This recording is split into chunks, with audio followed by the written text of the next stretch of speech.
Fikar dengan NIM 2401020030. Nah, komponen utama dalam komputer saling melengkapi agar sistem bekerja dengan baik.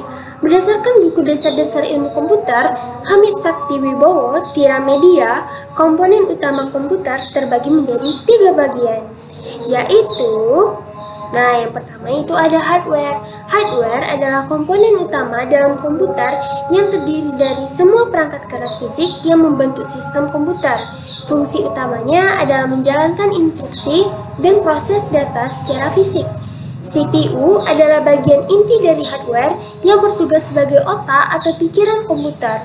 RAM berfungsi sebagai tempat penyimpanan sementara data dan program yang sedang berjalan. Hai, saya Siti Umaya akan menjelaskan beberapa komponen utama pada komputer beserta fungsinya. Yang ketiga ada penyimpanan atau hard drive, yaitu berfungsi untuk menyimpan data dan program secara permanen, yaitu termasuk sistem operasi, aplikasi, file. SSD lebih cepat dibandingkan hard drive. Yang keempat ada motherboard, yaitu berfungsi sebagai papan utama yang menghubungkan semua komponen komputer seperti CPU, RAM, dan penyimpanan atau lainnya agar dapat berkomunikasi dan bekerja sama.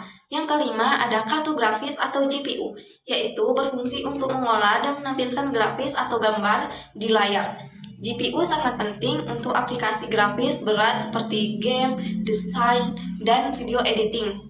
Yang keenam ada power supply atau unit, atau bisa disingkat juga dengan PSU, yaitu berfungsi untuk menyediakan daya listrik untuk semua komponen komputer.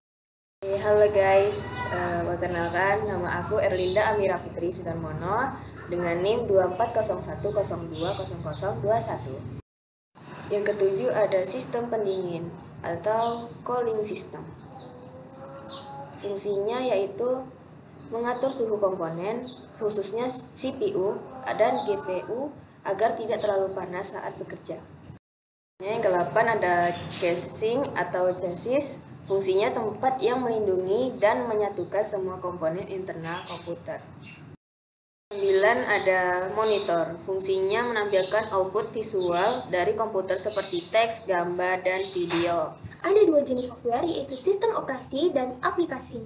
Sistem operasi mengatur dan mengontrol semua aspek komputer seperti menjalankan perangkat keras, mengatur akses ke file, dan menyediakan antarmuka untuk berinteraksi dengan pengguna. Nah, kalau aplikasi itu adalah perangkat lunak yang memungkinkan pengguna melakukan tugas-tugas tertentu, seperti mengolah kata browser, web, dan program lainnya. Nah, kita sampai ke bagian yang terakhir, yaitu brainware. Brainware dikenal juga sebagai humanware, yaitu komponen yang merujuk pada peran manusia dalam mengelola komputer. Fungsi brainware tersendiri itu penting karena melibatkan interaksi manusia dalam memahami dan menggunakan komputer.